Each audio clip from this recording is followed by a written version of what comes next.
Hello student, कल जो पढ़ा था आपने मतलब स्टार्ट किए थे quantitative aspects of electrolysis. Meaning जब भी कोई इलेक्ट्रोलिटिक सॉल्यूशन में से करंट पास करोगे तो जो भी मेटल लिबरेट होगा, डिपॉजिट होगा या गैस होगा तो लिबरेट होगा, तो कितने amount of that substance liberated or deposited during the electrolysis, ये कैलकुलेट करना है। अब ये कैलकुलेट करने के लिए सबसे इंपॉर्टेंट है जो इलेक्ट्रोड रिएक्शन होगी, कैथोड का रिएक्शन, एनोड का रिएक्शन, उसके स्टाइकोमेट्री इंपॉर्टेंट है। मतलब reaction that express in terms of number of moles. तो रिएक्शन तो उसमें से एक जो दो टाइप्स का बताता है, A part and B part. In A part when electric current is pass through the solution containing single electrolyte, मतलब सिंगल इलेक्ट्रोलाइट का सिंगल सब्सटेंस का इलेक्ट्रोलिसिस करना। और दूसरा B part, at a time दो सॉल्यूशन अलग अलग सेल में, different electrolytic cell containing different electrolyte, तब जब करंट पास करोगे तो करंट सेम होगा, बट जो डिपोजिशन या लिबरेशन होगा मेटल का या नॉन मेटल का, तो हर इलेक्ट्रोड में उसका अमाउंट कितना डिपॉजिट होगा, वो उसका रिलेशन किसके साथ है। तो फर्स्ट पार्ट जो था for the electrolysis of single electrolyte, एक ही इलेक्ट्रोलाइट का इलेक्ट्रोलिसिस, तो उसमें जो पहला कैलकुलेशन था क्वांटिटी ऑफ इलेक्ट्रिसिटी पास, ये कैलकुलेशन आप कैसे करो, कितना क्वांटिटी, कितनी क्वांटिटी इलेक्ट्रिसिटी आपने उस सॉल्यूशन में से पास की। तो quantity of electricity that pass through the solution that determined by measuring the current strength in ampere and time in second. तो ये पहला पार्ट था। ये एक फार्मूला आपको याद रखना है, Q is the quantity of electricity in coulomb, Q I with the current strength in ampere and T with the time in second। तो जब भी क्वांटिटी ऑफ इलेक्ट्रिसिटी आपको कैलकुलेट करना रहा कूलम में, तो करंट स्ट्रेंथ आपको एम्पियर में चाहिए और टाइम इन सेकंड। तो ये एक formula. Number two, the number of moles of electron passed. Number two, calculation of number of moles of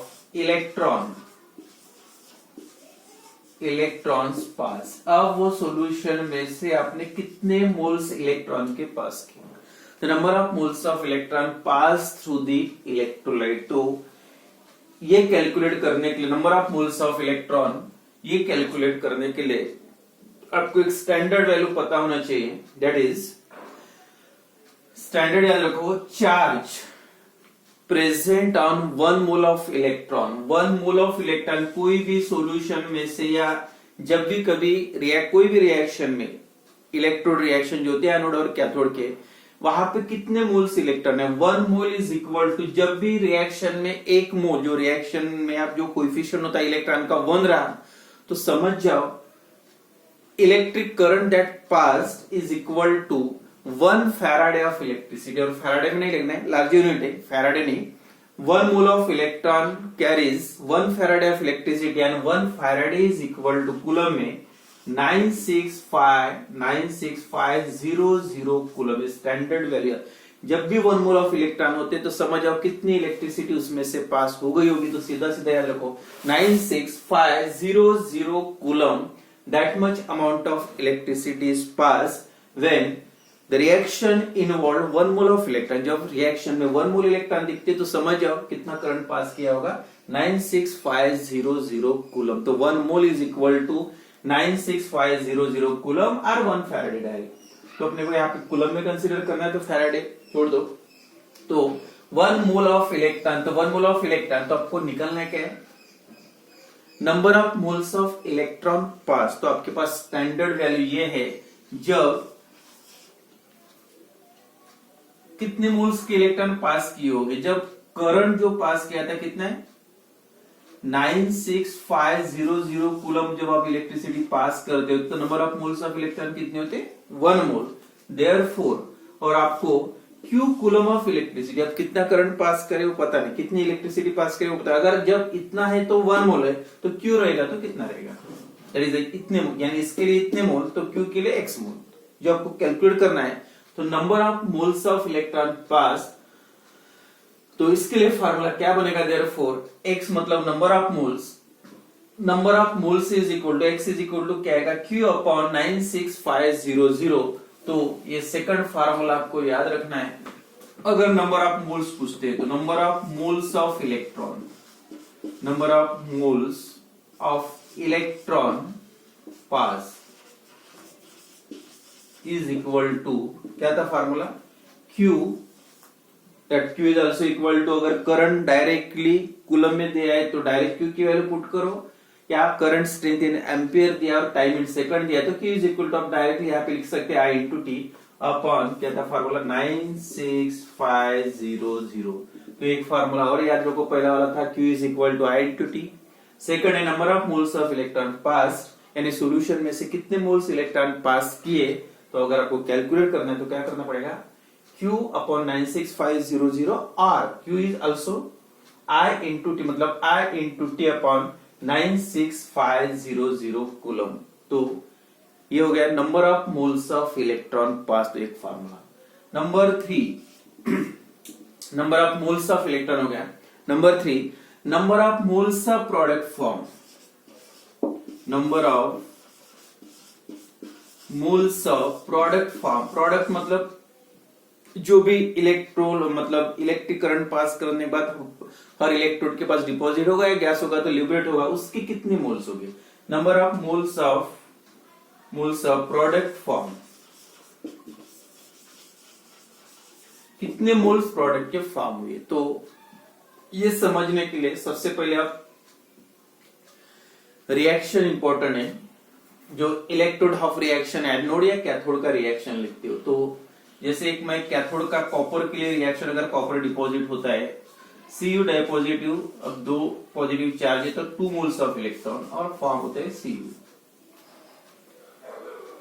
अब कितने मोल्स प्रोडक्ट के फॉर्म हुए? तो यहाँ रिएक्शन के हिसाब से कितने मोल्स फॉर्म हो रहे? 1 mole of Cu is form. तो कितने मोल्स इलेक्ट्रॉन लग रहे? 2 मोल्स, यानी 1 मोल Cu के लिए 2 मोल्स ऑफ इलेक्ट्रॉन, और करंट कितना लगा होगा तो आप डायरेक्टली बोल सकते हैं। जब 1 मोल इलेक्ट्रॉन होते तो 96500 किलो, और यहाँ पे 2 मोल्स ऑफ इलेक्ट्रॉन है तो करंट कितना रहेगा? 2 इंटू 96, 1 मोल के लिए 96500, तो 2 मोल्स के लिए 2 इंटू 96500 कूलम। तो ये रिएक्शन, हर रिएक्शन मतलब इसके लिए प्रोडक्ट कितना फॉर्म हो? 1 मोल, और करंट कितना लग रहा? 2 मोल्स ऑफ इलेक्ट्रॉन लग रहे। 2 मोल्स ऑफ इलेक्ट्रॉन का जो क्वांटिटी ऑफ इलेक्ट्रिसिटी कितना होता है? 2 इंटू 9। या दूसरा रिएक्शन में जैसे ये लिखूंगा Ag प्लस 1 इलेक्ट्रॉन, इसकी वैलेंसी 1 है। तो अब यहाँ पे देखो 1 मोल ऑफ इलेक्ट्रॉन, 1 मोल, जितने मोल इलेक्ट्रॉन लगते हैं उतने मोल प्रोडक्ट भी फॉर्म होंगे। 1 मोल ऑफ इलेक्ट्रॉन लग रहे तो number of moles of electron 1 है, तो number of moles of product also 1। But for this reaction 1 मोल तो प्रोडक्ट बन रहा है, लेकिन number of moles of electron required 2। तो इस टाइप के अलग अलग जो वैलेंस, या दूसरा एग्जांपल ले सकते हैं, एल्यूमिनियम है, एल्यूमिनियम 3 पॉजिटिव चार्ज, तो यहाँ पे 1 मोल एल्यूमिनियम फॉर्म हो रहा, but number of moles of electron required is 3। तो 3 मोल्स ऑफ इलेक्ट्रॉन लग रहे हैं, लेकिन 1 मोल प्रोडक्ट फॉर्म हो रहा है। यहाँ पे 1 मोल इलेक्ट्रॉन 1 मोल प्रोडक्ट, ठीक है, but first 1 mole of product form, but number of moles of electron required that is equal to 2। तो इसलिए यहाँ पे एक न्यू टर्म, ये कैलकुलेशन के लिए न्यू टर्म से फॉर्मूले में ऐड करना है, दैट इज ये आपको हर बार निकालना पड़ेगा, that is called as a mole ratio. बहुत ही सिंपल है कैलकुलेशन, मोल रेशियो। अब मोल रेशियो का सिंपल मतलब है number of moles of product form upon number of moles of electron required. तो फॉर्मूला क्या आएगा? Moles of product upon moles of electron. कितने मोल्स इलेक्ट्रॉन, कितने मोल के लिए? फर्स्ट के लिए, अब फर्स्ट इसके लिए मोल रेशियो की वैल्यू क्या आएगी? Mole ratio is equal to क्या है फॉर्मूला?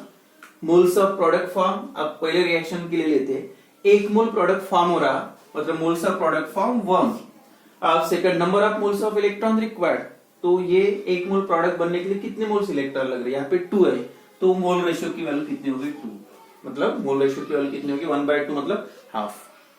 सेकंड रिएक्शन के लिए for Ag to Ag positive to Ag, फिर से मोल्स ऑफ प्रोडक्ट फॉर्म, यहाँ पे क्या कोएफिशिएंट और दिख रहा है 1 मोल ऑफ प्रोडक्ट, तो 1, number of moles of electron required is also 1, तो इसका मोल रेशियो की वैल्यू कितनी होगी 1, इसके लिए 1, इसके लिए हाफ। अब थर्ड के लिए फिर से number of moles of product, फिर से यहाँ पे एल्यूमिनियम कितना है 1 मोल है 1, और number of moles of electron 3, तो इसके लिए मोल रेशियो आएगा 3। तो सीधा सीधा है कॉमन एलिमेंट मेटल्स है जैसे सिल्वर मेटल, उसके जो वैलेंस है बस आपको ये याद रखना है उस पे चार्ज कितने, जैसे कॉपर पे 2 पॉजिटिव है तो 2 मोल इलेक्ट्रॉन लगेगी, उस पे 1 पॉजिटिव तो 1 मोल, एल्यूमिनियम पे 3 पॉजिटिव है तो 3 मोल। या दूसरा एग्जांपल Zn का लोगे, Zn की भी वैलेंसी 2 है, Zn dipositive plus 2 electron gives Zn, तो मेल रेशियो की वैल्यू फिर से कितने 1 मोल एंड 1/2। तो इस टाइप से आपको निकालना पड़ेगा मोल रेशियो, और मोल रेशियो निकालने के बाद सीधा सीधा जो फार्मूला है, 1 मोल इलेक्ट्रॉन है तो मोल रेशियो की वैल्यू 1 आएगी, मतलब उतने मोल प्रोडक्ट फॉर्म होगी। लेकिन अगर 1 मोल प्रोडक्ट फॉर्म और हाफ मतलब 2 मोल्स इलेक्ट्रॉन्स लग रहे तो रेशियो क्या आएगा, तो number of moles of product form is equal to, ये हो गए Q अपॉन 96500, ये हो गए number of moles of electron, और अगर मोल रेशियो 1 रहा तो सीधा सीधा यहाँ पे 1 आएगा। लेकिन जैसे कॉपर के लिए मोल रेशियो क्या था 1/2, तो यहाँ पे जो सेकंड फार्मूला है इनटू मोल रेशियो, ये फार्मूला है number of moles of product form is equal to Q और या IT भी लिख सकते हैं, IT और इसकी जगह पे Q की जगह पे IT और Q into upon 96500 into mole ratio. Reaction mole ratio के लिए सबसे इंपॉर्टेंट आपको रिएक्शन लिखना है, रिएक्शन लिखो, और रिएक्शन लिखने के बाद जो मेटल की वैलेंसी क्या है, और वैलेंसी के बेसिस पे मतलब चार्जेस क्या है मेटल पे, अगर +2 है तो Zn, जैसे example Zn डाइपॉजिटिव +2 electron gives Zn, या +3 चार्ज है एल्यूमिनियम पे तो कितने मोल लगते हैं, प्रोडक्ट तो 1 मोल ही फॉर्म होता है, लेकिन number of moles of electron required is equal to 3, तो मोल रेशियो आएगा 1/3। तो ये third formula, that is number of moles of product form is equal to IT और Q upon 96500 into mole ratio, number of moles of product form. And last जो formula है number of moles के बाद the mass of product, अब वही आपको convert करना है मास में, वेट कितना प्रोडक्ट का फॉर्म हुआ, और वेट का रिलेशन किसके साथ है, नंबर ऑफ मोल्स आपको मिल गए, ये नंबर ऑफ मोल्स है, ये पूरा फार्मूला मतलब नंबर ऑफ मोल्स के लिए। अब ये जो फार्मूला उसके पहले मैंने बताया था, number of moles is equal to mass upon molar mass, mass upon molar mass. तो क्या करना पड़ेगा, मोलर मास आपको दिया रहेगा, स्टैंडर्ड वैल्यू निकालना है, क्या मास कितना, तो सीधा सीधा क्या करो number of moles into molar mass, तो ये नंबर ऑफ मोल्स है उसको फिर से मोलर मास से मल्टीप्लाई करो, and therefore last formula mass of product form, mass of product is equal to क्या आएगा formula, number of moles into molar mass, number of moles into molar mass, और number of moles का formula यही same, that is I into T, मतलब ये Q लिखो upon 96500 into mole ratio into molar mass हो गई। ये final last मास अगर पूछा, नंबर ऑफ मोल्स पूछे तो मोलर मास को निकाल दो, या number of moles of electron निकालना है तो Q upon 96500, number of moles of product form निकालना है Q upon 96500 into mole ratio, direct mass of product निकालना है तो IT या Q into mole ratio into molar mass divide by 96500। तो ये सबसे इंपॉर्टेंट जो न्यूमेरिकल्स के लिए इंपॉर्टेंट है, and this is only for the electrolysis of single electrolyte, एक ही इलेक्ट्रोलाइट के लिए इलेक्ट्रोलिसिस करना है। तो ये लास्ट वाला सबसे इंपॉर्टेंट फार्मूला, ये मतलब बाकी सभी इसी में आ गए, नंबर ऑफ मोल्स से मोल रेशियो से मल्टीप्लाई करोगे number of moles of product बन जाएगा, या उसको मोलर मास से मल्टीप्लाई करोगे तो मास ऑफ प्रोडक्ट मिल गया। तो ये फर्स्ट पार्ट था, दैट इज A।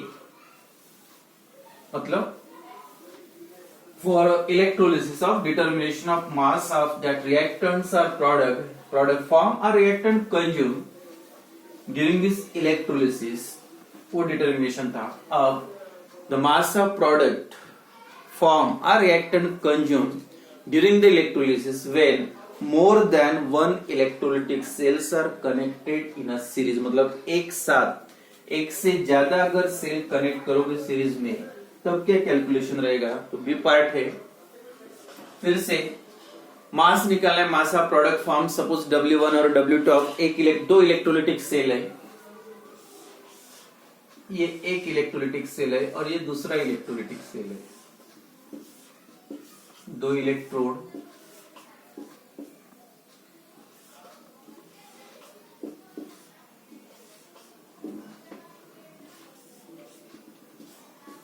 और ये battery and this two are. या तीसरा होगा तो तीसरा अटैच कर सकते हैं. जैसे इसमें फॉर एग्जांपल NaCl है, इसमें KCl है, तीसरा होगा तो ZnCl2 है. अलग अलग बट करंट एक ही बैटरी यूज करें मतलब same quantity of electricity pass through the different electrolyte connected in series. Electrolyte अलग अलग है NaCl KCl. This two are connected in a series, मतलब सीरीज में कनेक्ट करने का मतलब same quantity of electricity pass करना. यहाँ पे थर्ड तीसरा सेल भी हो सकता. Then the amount of substance deposited और लिबरेटेड, जो भी इलेक्ट्रोड के पास जो भी अमाउंट फॉर्म होगा वो किस पे डिपेंड है. अब ये कैलकुलेट करना है तो इसमें एक इंपॉर्टेंट पॉइंट याद रखो. दोनों इलेक्ट्रोलिटिक सेल में से आप सेम इलेक्ट्रिसिटी पास करें. Quantity of electricity pass through the electrolyte is same current pass करें. अब क्या रहेगा कैलकुलेशन. देखो सबसे पहले तो जो मेन फार्मूला था mass of product form is equal to, क्या था formula. Mass of product form. अब सपोज ये इलेक्ट्रोलाइट 1 है और ये इलेक्ट्रोलाइट 2 है. Mass of product form for first electrolyte and suppose that is weight के लिए आप ले रहे W1 इज इक्वल टू, क्या है formula, I into T current in ampere है, ये क्यों लिख सकते हैं, अपॉन 96500 इंटू मोल रेशियो. अब फर्स्ट इलेक्ट्रोलाइट है तो उसके लिए मोल रेशियो का नाम दे दो 1 फर्स्ट के लिए, और इंटू क्या करना है molar mass of that electrolyte. अब मोलर मास का मतलब मोलर मास के लिए आप यहां से फर्स्ट इलेक्ट्रोलाइट है मतलब इसके लिए तो 1 ले लेते हैं. तो mass of product form that is W1 is equal to, क्या हुआ formula, IT upon 96500 into mole ratio for first electrolyte into molar mass of first electrolyte. ये हो गया M2 सपोज इक्वेशन नंबर 1. अगर उसको रीअरेंज करोगे तो ये फर्स्ट इलेक्ट्रोलाइट का हो गया. सेम आप सेकंड इलेक्ट्रोलाइट के लिए लिख सकते हैं. सेकंड इलेक्ट्रोलाइट के लिए W1 के जगह पे W2, और ये वाला पार्ट किसका है, करंट का है, इलेक्ट्रिसिटी का है, और ये तो दोनों इसमें सेम पास करे उसके लिए उसके सेम रहेगा. तो यहाँ पे मोल रेशियो 1 के जगह पे 2 आएगा, M2 नहीं M1, और दूसरे फार्मूला मतलब दूसरे इलेक्ट्रोलाइट के लिए क्या रहेगा M2. तो यही फार्मूला रीअरेंज करके ही तो सेम रहेगा, IT upon 96500 is equal to, क्या होगा ये W1 अपॉन, ये नीचे जाएगा, मोल रेशियो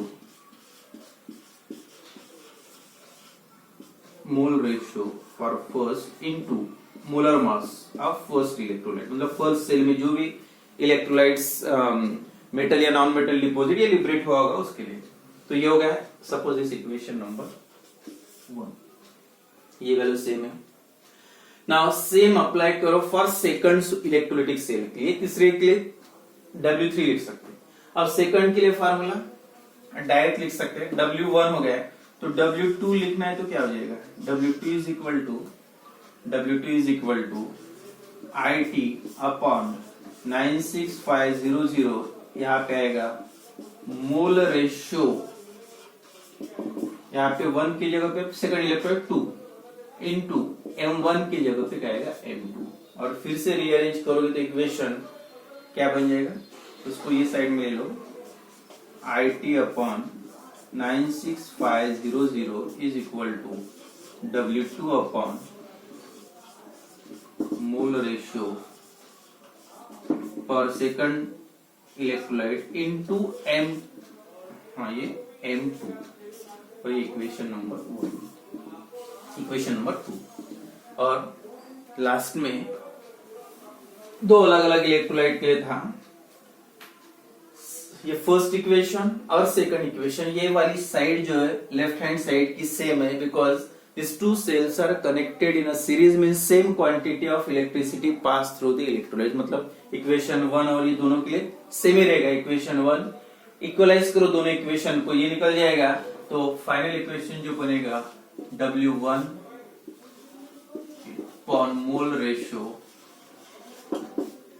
1 इंटू M1, मतलब मोलर मास। यानी उसका जो रिएक्शन लिखोगे क्या कैथोड हो या एनोड का, उससे मोल रेशियो निकाल सकते हैं। मॉलिक्यूलर वेट फिक्स है और उसका वेट मतलब फर्स्ट इलेक्ट्रोलाइट का, सेकंड का W2 अपॉन मोल रेशियो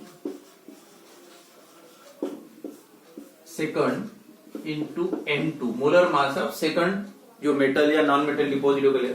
तो ये एक फार्मूला याद रखना है, ये क्या है, W1 the mass of first जो मेटल या नॉन मेटल डिपॉजिट या लिबरेट होगा उसका वेट, इस सेकंड सेल के इलेक्ट्रोलाइट या मेटल या नॉन मेटल का मास, उसके हाफ रिएक्शन का मोल रेशियो, उसको हाफ रिएक्शन का mole ratio, M1 first metal का मोलर मास, सेकंड जैसे अब KCl, एक इसमें NaCl बोला था मैंने, सेकंड इसमें KCl। अब मेटल कौन से डिपॉजिट हो, एक सोडियम और दूसरे इसमें KCl, तो मतलब पोटेशियम डिपॉजिट होगा एंड सोडियम। तो यहाँ पे mass of sodium, mole ratio for the sodium reaction M1, molar mass of sodium, और यहाँ पे क्या आएगा, weight of K potassium, mole ratio for potassium reaction, and M2 molar mass of K। तो इस टाइप से ये फार्मूले का यूज करके अगर एक से ज्यादा इलेक्ट्रोलाइट्स है तो कैलकुलेट कर सकते। ठीक है, कल प्रॉब्लम